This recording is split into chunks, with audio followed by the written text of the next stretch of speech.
Good morning. Today we are going to read part 4 and part 5 of the lesson The Tiger King.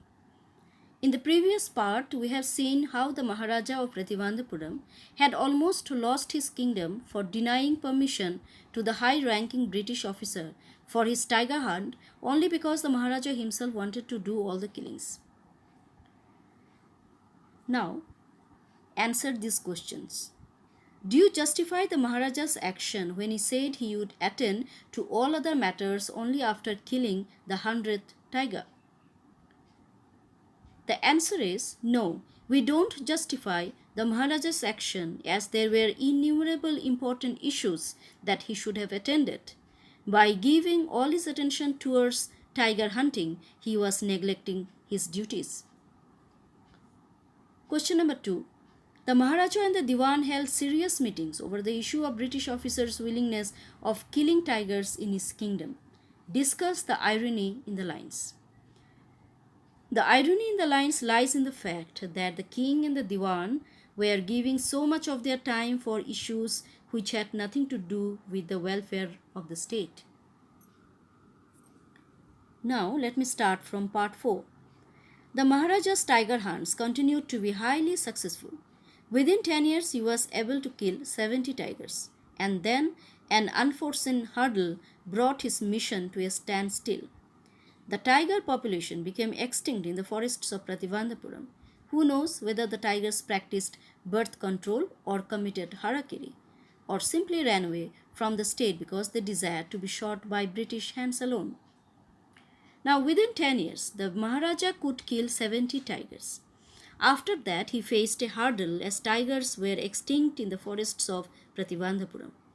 The author uses humor when he says whether the tiger practiced birth control or committed harakiri, or simply ran away as they preferred dying by the British. It reveals the fact that when the government is autocratic and is not concerned for the welfare of the subjects have no other option other than perpetual suffering. Now, what is harakiri? Let me tell you, it is a Japanese ritual of committing suicide for honor. Originally, the practice confined to only samurai. Later on, it was practiced by other Japanese people to restore honor for themselves or for their families. Another term used for harakiri is seppuku, which is done by ripping the abdomen by a dagger or knife. Now, there is a question. Why did the Maharaja's tiger killing mission come to a standstill? Well, I think all of you know the answer.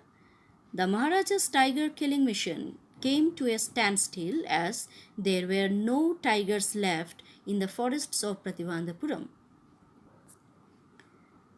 One day the Maharaja sent for the Diwan. Diwan Sahib, aren't you aware of the fact that 30 tigers still remain to be shot down by this gun of mine? He asked, brandishing his gun. Shuddering at the sight of the gun, the Diwan cried out, Your Majesty, I am not a tiger. Which idiot would call you a tiger? No, I am not a gun. You are neither tiger nor gun. Diwan Sahib, I summoned you here for a different purpose. I have decided to get married. The Diwan began to babble even more. Your Majesty, I have 2 wives already. If I marry you, don't talk nonsense. Why should I marry you? What I want is a tiger. Your Majesty, please think it over. Your ancestors were married to the sword. If you like, marry the gun. A tiger king is more than enough for the state. It doesn't need a tiger queen as well. The Maharaja gave a loud crack of laughter. I am not thinking of marrying either a tiger or a gun, but a girl from the ranks of human beings. First, you may draw up statistics of tiger populations in the different native states. Next, you may investigate if there is a girl I can marry in the royal family of a state with a large tiger population. Well, the following conversation showed how the Maharaja was desperate to kill tigers and the stupidity of his minister. Let's think. Why did the Maharaja want to marry in the royal family of a state with a large population of tigers? The answer is The Maharaja wanted to marry in the royal family of a state with a large population of tigers so that his mission of killing 100 tigers was fulfilled. The Diwan followed his orders. He found the right girl from a state which possessed a large number of tigers. Maharaja Jungjung Bahadur killed 5 or 6 tigers each time he visited his father-in-law. In this manner, 99 tiger skins adorned the walls of the reception hall in the Prativandapuram palace. Now, the Maharaja got married in a royal family of a state with a large tiger population. Every time he would visit his father in law's state, he would kill 5 or 6 tigers. Like this, 99 tiger skins decorated his reception hall of his palace. Now, part 5. The Maharaja's anxiety reached a fever pitch when there remained just one tiger to achieve his tally of 100. He had this one thought during the day and the same dream at night. By this time, the tiger farms had run dry even in his father-in-law's kingdom. It became impossible to locate tigers anywhere. Yet, only one more was needed.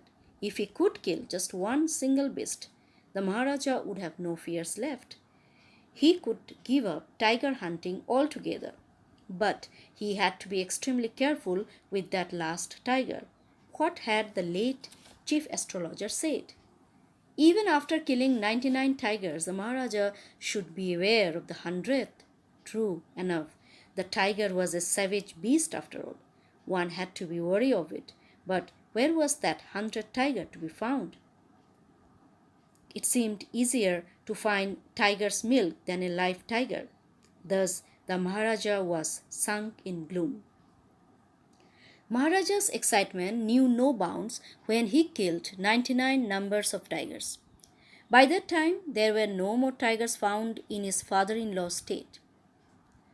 The Maharaja had to be very careful with the 100th tiger as he recalled the words of the astrologer that his death would come from the 100th tiger. As there were no tigers available, Maharaja became depressed. So, what made the Maharaja depressed? I hope everybody will be able to answer this question. But soon came the happy news which dispelled that gloom.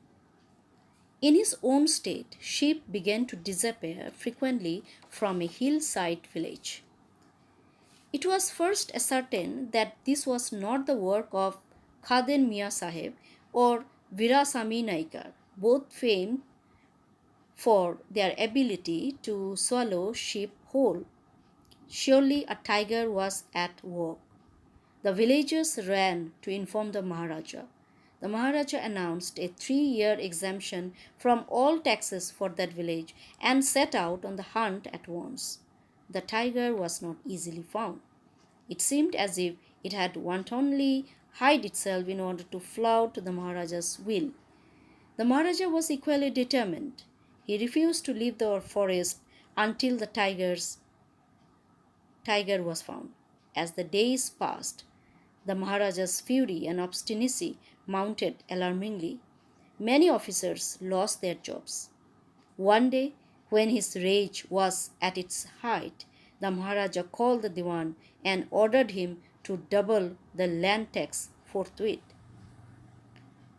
Soon there was a happy news that sheep were disappearing frequently from a hillside village. Maharaja announced a 3-year exemption from all taxes for that village and set out on the hunt at once. But the tiger was not available so easily, for which many officers lost their jobs. Even he ordered Diwan to double the land tax of his state, as no one could help him to find the 100th tiger. So students, now there is a home assignment for you. The question is, why did Maharaja order the Diwan to double the tax? Write it in your home assignment notebook and show me. Thank you.